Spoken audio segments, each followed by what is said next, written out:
Well, your father is an interesting story. My father is right? an interesting story, yes. And you might know something that her father did. What did your father do? Oh, I'm so glad he's not here right now. He's mortified. His brother is, though. My Uncle Mike is here somewhere. He wrote, my father wrote Plop, Plop, Fizz, Fizz. Oh, what a relief it is.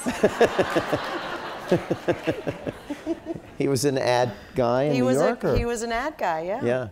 So like in the Mad Men era, I guess, right? He was a madman, yeah. but my father, he was such a fantastic character because my father truly can't watch that show, Mad Men, which is, it's one of my favorite shows. Right, mine too. Because he can't relive those rooms. Because my father was the only ad man who was a vegetarian, didn't drink or smoke. Oh, man.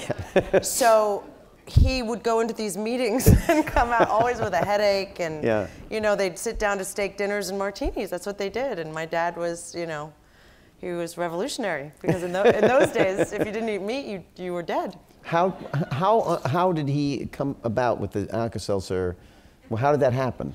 Do you know? Him and his partner, Bob Wilvers, his art director, were put on the Alka-Seltzer campaign. And, you know, honestly, I should get the full story from him. All I remember as a little kid is watching him sit there.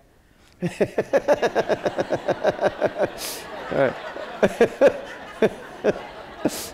And, you know, my father was a philosophy major at Dartmouth. All he ever wanted to do was read books and live in a cabin somewhere and be left alone.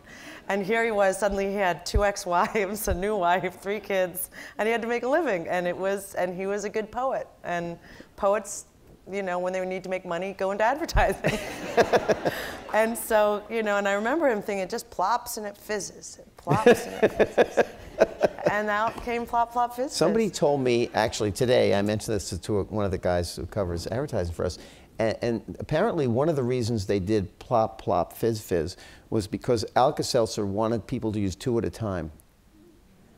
You're probably right. Well, you know, and that would double their sales. That's hysterical. Yeah. Well, you know, it still is to this day. There's this 100 best commercials ever made. Right. And it always comes in number 2.